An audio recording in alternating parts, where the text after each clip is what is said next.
Agencies के जिम्मेदारान, police सरबराह, फौज की आला क़यादत, खुद लेफ्टिनेंट गवर्नर, मरकजी वज़ीर दाखिला अमित शाह, इसके अलावा अजय कुमार भल्ला जो इंटेलिजेंस इदारों के साथ मिलकर इस इजलास में शिरकत कर रहे थे। और जनूबी कश्मीर में मुकद्दस मकाम जो कि 3880 मीटर बुलंदी वाले इलाके में या इस मुकद्दस गुफा पर 52 रोजा यात्रा 29 जून से जब शुरू होगी तो उससे पहले ही 29 अगस्त को इख्ताम पजीर होने के लिए यानी जो 52 दिनों का स्केड्यूल होगा उसके लिए तमाम तैयारियां पहले से ही मुकम्मल की जा रही हैं। तो एक और इजलास इतलात के मुताबिक दिल्ली के अंदर मुनक्किद होने जा रहा है जिसके लिए तमाम तैयारियां इंतजामी सतह पर की जा रही हैं।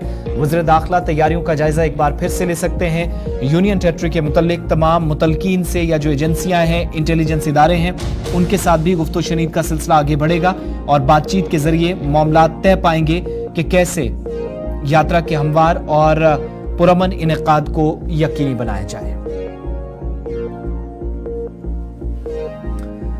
इधर जम्मू कश्मीर पुलिस ने मुख्तलिफ इलाकों के अंदर सिक्योरिटी सूरत हाल को बेहतर बनाने के लिए कोशिशें तेज कर दी हैं और रियासी के बाद जिला डोडा में तहकीकात चल रही हैं। हालिया दहशतगर्दी के वाकयात से मुंसलिक 3 मिल्टन 2 के मुआवनीन को गिरफ्तार करने का आज दावा किया गया। पुलिस बयान के मुताबिक ये गिरफ्तारियां पिछले हफ्ते मिल्टन सी से मुतल्लिक 2 मुख्तलिफ वाकयात के बाद अमल में लाई गई। गुज़श्ता हफ्ते 2 हमलों के नतीजे में 6 फौजी एहलकार और जम्मू कश्मीर पुलिस का एक एहलकार जख्मी हुआ था। गिरफ्तार अफराद की शनाख्त मुबशर, सजाद और सफ्तर के बतौर हुई और तमाम टांटा दरमन डोडा के रिहायशी हैं। SSP डोडा ने गुलिस्तान न्यूज़ नुमाइंदा वसीम गट्टू से इस सिलसिले में तफसीली गुफ्तगू की। बिल्कुल, अगर हम जिला डोडा के हवाले से बात करें, आपको बताना चाहेंगे कि लगातार पिछले कुछ टाइम से आतंकी हमले यहाँ पे देखे जा रहे हैं। आपको याद होगा कुछ दिन पहले कोटा टाप बलेसा के अंदर जो आता है वहां पे एक पुलिस जवान को गोली मारी थी और अब जो है 3 लोगों को गिरफ्तार किया है। SSP डोडा बातचीत करने के लिए जुड़े हैं। सर, बहुत बहुत शुक्रिया वक्त देने के लिए। थोड़ा सा बताएं, काफी मशक्कत के बाद आपने 3 लोगों को अरेस्ट किया है, ये कौन से 3 लोग हैं, थोड़ा सा तफसील बताइएगा। ये जहाँ पे हमारी पार्टी के साथ कॉन्टैक्ट हुआ था मिलिटेंट्स का, जैसा कि आपको पता होगा जी, पहले, तो उसी में एक नियर बाई गाँव है टांटा द्रमन करके, वहीं के लोग 3 रहने वाले हैं जिन्होंने लॉजिस्टिक प्रोवाइड किया था इन टेररिस्ट को। और ये 4 लोगों के नंबर में, और ये हमारे पास इनपुट थी कि ये लोग लॉजिस्टिक्स वगैरह इनको प्रोवाइड कर रहे हैं और फर्दर इन्होंने किसी सिक्योरिटी फोर्सेज या नियर बाई कैंप को इन्फॉर्म भी नहीं किया। अकॉर्डिंगली इनको अरेस्ट कर लिया है 3 को और इसमें फर्दर अरेस्ट भी मुतवक्का है। क्या अभी किस तरह का माहौल बना हुआ है? काफी मशक्कत आप कर रहे हैं, खुद ग्राउंड पे जा रहे हैं। हाल ही में कुछ दिन पहले आपने एक शख्स को जो है जो गन लेके भाग गया था उसको भी आपने कुछ घंटे के बाद ही आपने पकड़ा। तो किस तरह का माहौल देख रहे हैं आप? देखिए, सब चीजें अंडर कंट्रोल में है हमारी, जैसा कि आप देख रहे हैं इंडियन आर्मी, जेके पुलिस और बाकी जितनी हमारी CAPF है, सभी लोग मिलकर काम कर रहे हैं और हर चीज पे हमें नजर है। चैलेंज है, इसमें कोई शक नहीं है। ये टेररिज्म का बहुत देर से हमारे यहाँ पे एक पीस का माहौल था, तो उस चीज को डिस्टर्ब करने के लिए ये लोग आए हैं। हम अपनी तरफ से पूरा 100% कोशिश करेंगे कि इन लोगों को अपना यहाँ का माहौल डिस्टर्ब नहीं करने दिया जाए और हम लोग इनके पीछे हैं। और जो भी मेरी आवाम से ये अपील रहेगी और जो भी अभी तक मैं बताना चाहूँगा जो सक्सेस मिला है वो भी आवाम की वजह से, उनकी ही इंफॉर्मेशन की वजह से हमें ये सक्सेस भी मिला है जो ये लोग पकड़े गए हैं। तो आगे भी आवाम से एक अपील रहेगी कि काइंडली मेहरबानी करके कोई भी इन लोगों को सपोर्ट ना करे, लॉजिस्टिक प्रोवाइड ना करे। अगर कोई फोर्सफुली किसी से करवाया जाता तो वो इमीडिएटली नियरेस्ट पुलिस पिकेट है, आर्मी का कैंप है, उसमें जाके इन्फॉर्म करे, सो दैट कि एक लॉ अबाइडिंग सिटीजन की तरह हमारा यहाँ का उसका रोल भी अदा हो जाए और यहाँ का माहौल भी खराब। बड़ा इंपॉर्टेंट है, क्या हम ये माने कि ये 3 लोग जो पनाह दे रहे थे इन लोगों को? जी, ये लॉजिस्टिक ही प्रोवाइड कर देते हैं, उनको हार्बर कर देते हैं, उनका गाइड कर देते हैं उनको। अकॉर्डिंगली ये 3 अरेस्ट हुए और इसमें फर्दर और अरेस्ट होना। और क्या इनसे कोई बातचीत वगैरह हुई? क्या अभी तक जो है सामने निकल के आया इनमें? वो हम अभी इन्वेस्टिगेशन कर रहे हैं। बिल्कुल, अगर फर्दर कुछ इन्वेस्टिगेशन में निकलेगा तो जरूर शेयर करेंगे। सिक्योरिटी किस तरह से बढ़ाई गई है शहर की? अगर हम बात करें नाकों पे किस तरह से सिक्योरिटी आपने बढ़ाई है? वो एज यूजुअल जो हमारा सिक्योरिटी ग्रिड है it is very much in intact, और जहाँ कहीं भी एडिशनल रिक्वायरमेंट था वो भी हम लोग कर रहे हैं साथ में, और इसमें कोई मतलब कहीं पे भी ऐसा नहीं लगेगा कि कहीं कुछ। जिस तरह से छतरगला के अंदर लगभग 6 लोगों को सिक्योरिटी फोर्स एजेंसीज के 6 लोगों को जो है घायल किया गया था, क्या हम माने कि यही लोग उनके साथ जुड़े हुए थे? नहीं, एज पर हमारी जो ग्राउंड इनपुट्स है। जी। वो छत्रकला वाला इंसिडेंट वो अलग ग्रुप ने किया है, 2 से 3 लोग हो सकते हैं। जो कोटा टॉप में हमारा कॉन्टैक्ट हुआ था मिलिटेंट के साथ, वो उसमें 4 लोगों का है हमारे पास। बड़ा आखिरी सवाल बड़ा अहम है। देखिए हम देखते थे पहले कि इनके काफी ज्यादा सपोर्ट जो मिलिटेंट्स हुआ करते थे उनके लोग में काफी हक में उतरते थे। क्या लगता है आपको कि 90% लोग हम देख रहे हैं कि अब उनके हक में नहीं उतरते हैं, सिक्योरिटी फोर्स एजेंसी को पूरा साथ दे रहे हैं? मैं 99% बोलूंगा, जी। 99.9% लोग अपने फोर्सेस के हक में है, अपने मुल्क के हक में है। कोई भी मिलिटेंसी के हक में नहीं है। और मेरी अपील भी रहेगी लोगों से कि कोई भी इन लोगों का साथ ना दे, क्योंकि कानूनी फिर अगर ऐसा करेंगे तो कानूनी उनके खिलाफ कार्रवाई। बहुत बहुत शुक्रिया वक्त देने के लिए। जावेद इकबाल हमसे बात कर रहे थे, एसएसपी डोडा। काफी काबिल ऑफिसर है और जिस तरह से उन्होंने बताया कि उन लोगों को नहीं बख्शा जाएगा जो देश के खिलाफ इस तरह की हरकतें करेंगे। आपको बताना चाहेंगे कोटा टाप के अंदर जिस तरह से एक पुलिस जवान को जख्मी किया था, उसके बाद इलाके के अंदर दहशत काफी ज्यादा देखी गई थी। उसके बाद अब हम देख रहे हैं कि सिक्योरिटी फोर्स एजेंसीज ने 3 लोगों को अभी तक अरेस्ट किया है, जिनके ऊपर कानूनी कार्रवाई की जा रही है, उनसे पूछताछ भी की जा रही है। खास बातचीत के लिए एसएसपी डोडा गुलिस्तान न्यूज के साथ बात कर रहे थे। आप देखते रहे गुलिस्तान न्यूज। जम्मू कश्मीर के अंदर इंतजामिया की जानिब से नौजवानों को माइल करने के लिए कई अहम तरीन इकदाम उठाए जाते हैं और फौज का भी इस पूरे बेहतर और साजगार माहौल में कलीदी रोल है।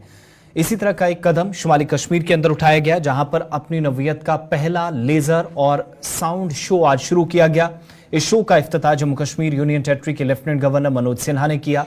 बुनियार शुमाली कश्मीर के अंदर 15 जैकलाई और टोरोनो 161 पीर पंजाल ब्रिगेड के ज़ेर एहतमाम इस मुनक्किदा प्रोग्राम में लेज़र शो के ज़रिए जम्मू कश्मीर के अंदर बिलखुसूस सरहदी बेल्ट के अंदर फ़ौज की जानिब से की जाने वाले इकदाम और मुल्क की सलामती को यकीनी बनाने के लिए जो इकदाम किए गए हैं उसकी भी अक्कासी की गई।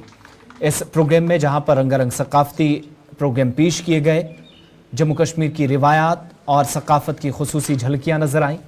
जम्मू कश्मीर के अंदर न सिर्फ मकामी सतह पर इंतजामिया बल्कि खुद बारामूला के अंदर डिस्ट्रिक्ट एडमिनिस्ट्रेशन इस प्रोग्राम के कामयाब और पुरअमन इनकाद के लिए पहले से कोशिशें कर रही थी और फौज की जानिब से मुख्तलिफ सरहदी इलाकों के अंदर दरअंदाजी को रोकने या फिर मुल्क की हिफाजत को यकीनी बनाने, सरहदी इलाकों के अंदर शहरियों के तहफ़्फ़ुज़ को यकीनी बनाने गए इकदाम जो उठाए गए हैं, उस ताल्लुक से आज कई शॉर्ट फिल्म भी रिलीज़ की गई। GOC इसके अलावा आज इतलात के मुताबिक जो मकामी सतह पर इंतजामात किए जाते हैं उसमें फ़ौज का एक कलीदी रोल था और GOC 19वीं infantry Dagar division, IGP Kashmir, deputy commissioner Baramulla, DIG north Kashmir, SSP Baramulla और दीगर अहम शख्सियात जिनमें मकामी लोग भी शामिल थे इस प्रोग्राम का हिस्सा बने।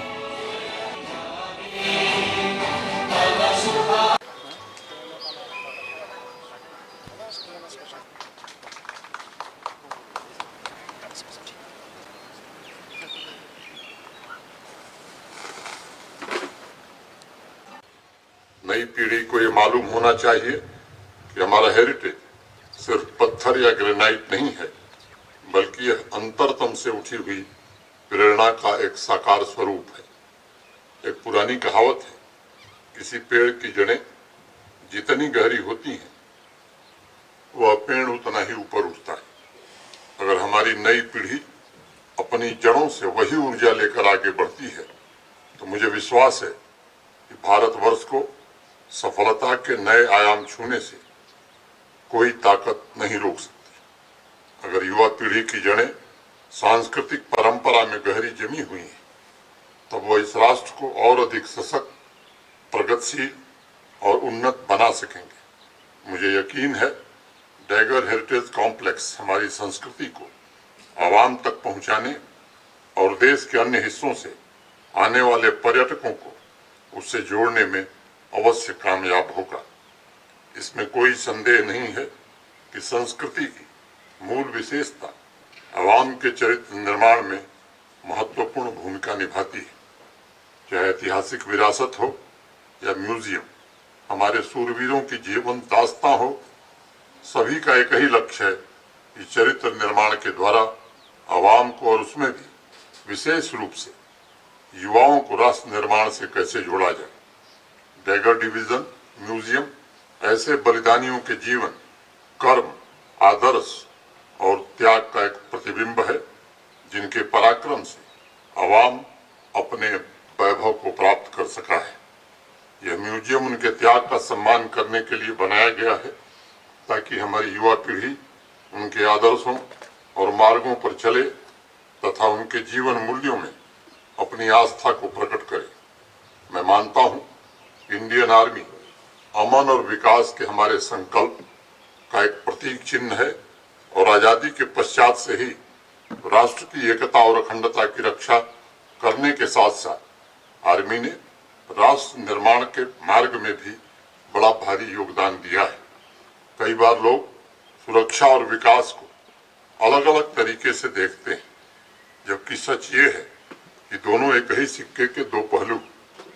अमन में ही आशाओं और आकांक्षाओं के पुष्प पल्लवित हो सकते हैं और मैं समझता हूं कि राष्ट्र को सुरक्षित रखकर आवाम में अमन स्थापित कर आर्मी ने समावेशी विकास की दिशा में अतुलनीय योगदान दिया है।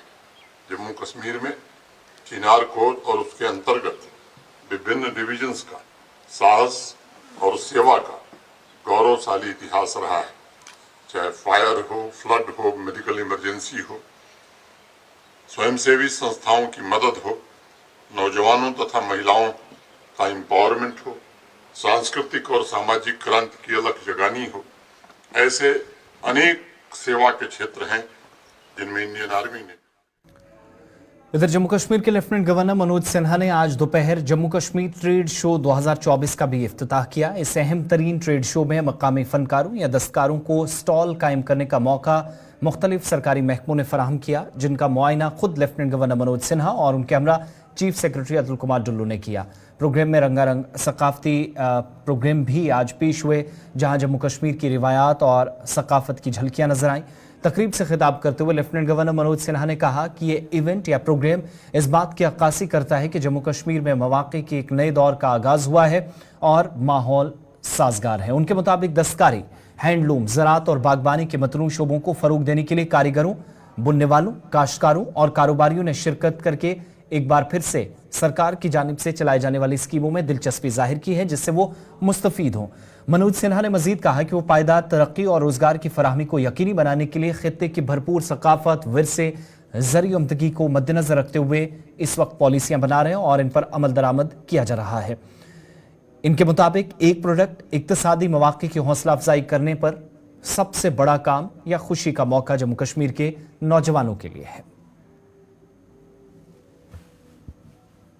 हमारे कलाकार, आर्टिजन जानते हैं कि यहाँ का जनमानस एक सामान्य इंसान की तरह जीवन जीने के लिए लंबे समय से संघर्ष कर रहा था और उस वातावरण में सबसे ज्यादा नुकसान हस्तशिल्प से जुड़े परिवारों, नौजवानों और किसानों का ही हुआ था।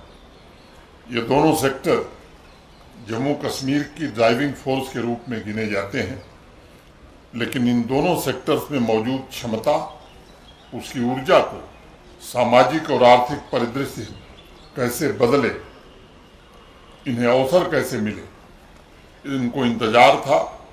पिछले कुछ वर्षों में इसकी कोशिश की गई है।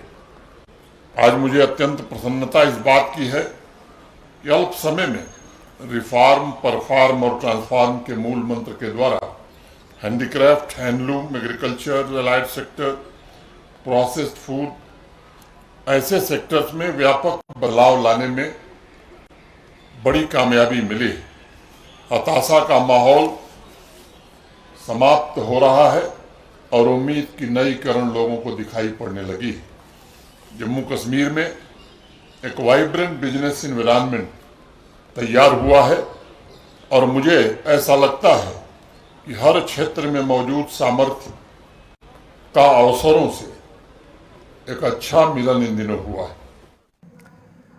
मीरवाइज कश्मीर मोहम्मद उमर फारूक ने कहा है कि उन्होंने हमेशा इस बात पर यकीन रखा है और जोर दिया है कि पेचीदा मसाइल का हल भी मुज़ाकरात के जरिए होना चाहिए और जंग या जारहाना रवैये से मसाइल मजीद पेचीदा हो जाते हैं। मीरवाइज ने ईदगाह और जामा मस्जिद नौहट्टा श्रीनगर में नमाज ईद पर कदगन लगाने वाले इकदामात की भी मजम्मत की। मीरवाइज उमर फारूक नमाज जुमा से कबल आज जामा मस्जिद श्रीनगर नौहट्टा में इज्तिमा से खिताब कर रहे थे।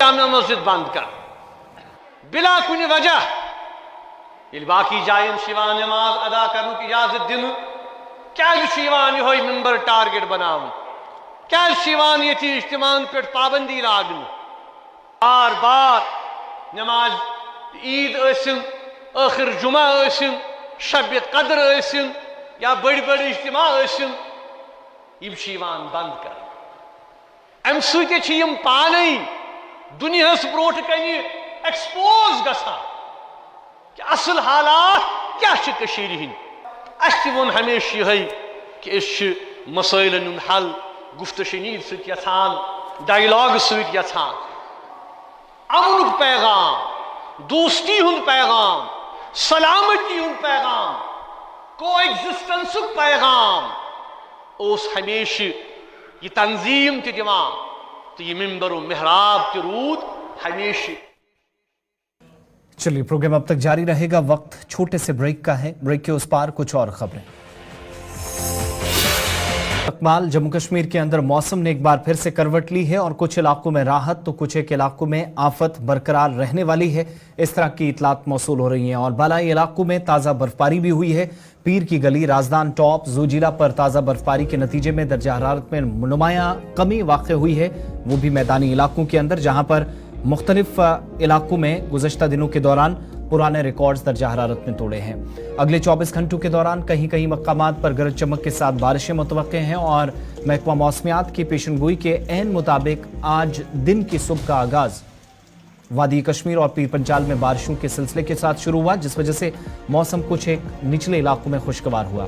वादी के बालाई या पहाड़ी इलाकों में ताज़ा बर्फबारी हुई है। पीर की गली, राजदान टॉप, जोजिला में ताज़ा बर्फबारी की वजह से सयाहों के चेहरे खिल उठे हैं। महकमा मौसमियात के मुताबिक वादी कश्मीर में मतलाब आलूद रहने के साथ साथ रुक रुक कर हल्की बारिशों का सिलसिला जारी रहेगा और तर्जुमान महकमा मौसमियात ये भी बताते हैं कि बेशतर मकामात पर 22 जून को भी हल्की बारिशें और बालाई इलाकों में 5 से 6 इंच तक जो बर्फबारी आज रिकॉर्ड की गई, इसका सिलसिला कुछ एक हिस्सों में जारी रह सकता है। वहीं 22 और 23 जून को कहीं कहीं गरज चमक के साथ जम्मू सूबे के अंदर भी हल्की बारिशों का इम्कान है। इसके बाद 24 से 28 जून तक मौसम मजमूई तौर पर खुश्क रहेगा, शदीद गर्मी होगी, तापमान या टेम्परेचर एक बार फिर 40 के आसपास जा सकता है। जम्मू सूबे के मैदानी इलाकों में कल यानी 22 जून से गर्मी की लहर एक बार फिर तेज हो सकती है। गुज़श्ता 24 घंटों के दौरान श्रीनगर में 5.7 मिलीमीटर बारिश रिकॉर्ड की गई, काजीगुंड में 4.2 मिलीमीटर, कुपवाड़ा में 4.0 मिलीमीटर बारिश रिकॉर्ड हुई है। जम्मू सूबे के अंदर भी 1 से 1.5 मिलीमीटर बारिशें मुख्तलिफ इलाकों के अंदर रिकॉर्ड की गई हैं।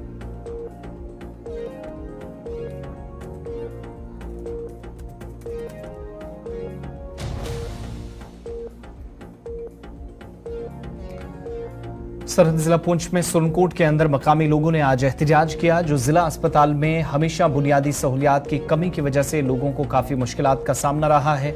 शिकायतें बार बार आती रहीं और मकामी लोगों के मुताबिक कई बार सुरनकोट अस्पताल या देही इलाकों में तिब्बी सहूलियात के मसाइल को उजागर किया गया, ताहम जमीनी सतह पर कोई तब्दीली अमल में नहीं आई और इंतजामिया से एक बार फिर से इन मामलात में संजीदगी से मुदाखलत की अपील की जा रही है ताकि न सिर्फ माहिर डॉक्टरों की कमी को दूर किया जाए बल्कि देही और शहरी इलाकों में बुनियादी सहूलियात बिलखुसूस तिब्बी सहूलियात के फुकदान के हवाले से शिकायत का अजाला हो सके।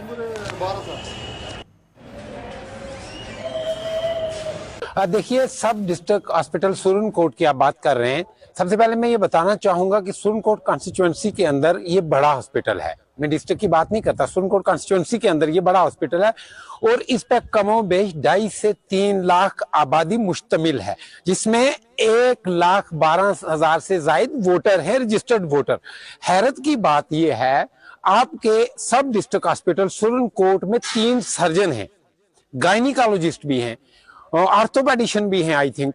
तो अफसोस की बात यह है कि यहाँ एनेस्थेटिक नहीं है। पिछले 6 माह से कोई सर्जरी यहाँ नहीं हुई। और जहाँ देखा जाए कि सुरनकोट में जो है काफी टाइम से ऑपरेशन भी हो रहे थे, जो ही कोविड के बाद नई मशीनरी इंस्टॉल हुई, यहाँ गायनी की डॉक्टर जो है शहनवाज चौधरी साहब ने अरेंज करवाई, सर्जन यहाँ अरेंज हुए और अच्छी खासी जो है यहाँ फैसिलिटी होने के बावजूद ऑपरेट हो रहा था। लेकिन अब यहाँ दिक्कत ये आ चुकी है कि पिछले 6-7 महीने से सुरनकोट सब डिस्ट्रिक्ट हॉस्पिटल में जो है एनेस्थीसिया का डॉक्टर ना होने की वजह से जो है हमने पूरा इन्फॉर्म किया वहां से, तो यहाँ ऑपरेट नहीं हो पा रहा है। तो हम डिस्ट्रिक्ट एडमिनिस्ट्रेशन से और बिलखसूस जो है यूटी एडमिनिस्ट्रेशन से director health medical health education से भी गुजारिश करेंगे कि स्वर्ण कोट हॉस्पिटल में इमीडिएटली जो है एनेस्थीसिया डॉक्टर जो है वो अवेल कराया जाए। देखिए जी, सब जिला अस्पताल सुरनकोट के ताल्लुक से अगर बात की जाए तो हमेशा जो है वो हमने इसकी यहाँ पे जो खाली असामियां हैं उसको पुर करने के लिए हमने आवाज़ बुलंद की है। मुख्तलिफ प्लेटफॉर्म्स पे मुख्तलिफ ज़राए अबलाग के थ्रू जो है हमने इस बात को उजागर करने की कोशिश की है कि जो सुरनकोट सब जिला अस्पताल में जो भी खाली असामियां पड़ी हैं उनको फोरफिल जो है वो पुर किया जाए, उनको यहाँ पे तैनात किया जाए। जनूबी कश्मीर के नलवनी अच्छाबल गांव में आज ललसो बच्चाबल पुलिस को इतला मिली कि वहां पर एक लाश पड़ी हुई है और पुलिस ने अपनी टीम के हमरा नलवनी गांव का दौरा किया। वहां पर दरिया के किनारे एक लाश को अपनी तहवील में लिया और जो तफसीलात मौसूल हुई लाश की या इस महलूक की शनाख्त बशीर अहमद खटाना व अब्दुल रहीम खटाना साकिन काचवल कुकरनाग के बतौर हुई। पुलिस इस सिलसिले में केस दर्ज करके तहकीकात भी कर रही है।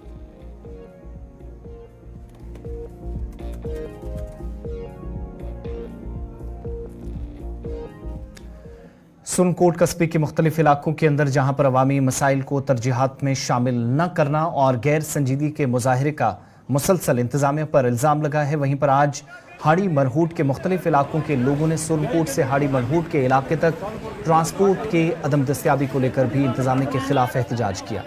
आज मुख्तलिफ इलाकों से आने वाले ये लोग जिनने वापस अपने अपने इलाकों की जानिब जाना था, ताहम इस दौरान ड्राइवरों की मनमानी, गाड़ियों की कमी या फिर इंतजामिया की गैर संजीदगी पर बरहमी का इजहार करते हुए सुरनकोट बाजार में एहतजाज किया, जिस दौरान कई खवातीन या फिर मुसाफिर आज परेशानी में नजर आए।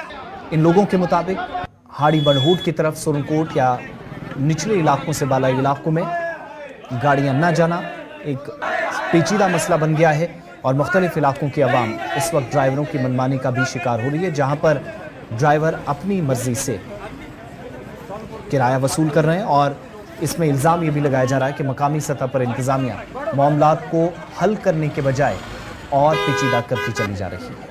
इस मामले में जिला तरक्याती कमिश्नर पुंछ से भी मुदाखलत की अपील की। हमें ये परेशानी है कि हमें गाड़ी नहीं है, हमारी औरतें भी परेशान, हम बूढ़े भी परेशान और हमारे साथ बीमार यहाँ मौजूद हैं। ऊपर हाड़ी जाना है, हम कैसे जाएं? हमारे साथ ये क्या बेइंसाफी का मामला है। अगर किसी को यहाँ से स्पेशल करके जानी हो तो गाड़ी वाले हमसे एक एक सवारी से 300 रुपया भी लेते हैं। और आज एहतजाज की बात हुई तो गाड़ी वालों का सबका चक्का जाम हो गया। हम आवाम राय यहाँ मर रही है। ये मांग है कि हम इसलिए परेशान हैं कि ये लोग पहले आरटीओ ने एक क्या निकाला था कि नोटिफिकेशन निकाला था कि किराया कम किया जाएगा, उसके बावजूद कुछ लोग कहते हैं कंप्रोमाइज हुआ, कुछ कहते हैं नहीं हुआ है। इस वक्त सुबह से लेकर शाम तक परेशान है। मैं इस वक्त ढोक से पैदल चलकर यहाँ पहुंचा हूँ, यहाँ कोई गाड़ी वाला नहीं है। गाड़ी वाले को पूछते हैं आप क्यों नहीं आते? भाई हम नहीं आते। 300 200 रुपया लोग किराया मांगते हैं हमसे। ये गरीब आवाम है, ये सब गरीब आवाम है। हम हाड़ी में रोड के जो लोग हैं किसी काम के नहीं, कोई काम बात कर ही नहीं सकता, किसी कोई लीडर हमारी बात ही नहीं आगे पहुंचाता, कोई आसानी नहीं दे सकता। परेशानी ही परेशानी है। इस वक्त सामने देखो ये औरतें बैठी हैं, बच्चे लेकर बैठी हैं। प्रोग्राम अब तक जारी है, वक्त एक और छोटे से ब्रेक का है, फौरन हाजिर होते हैं।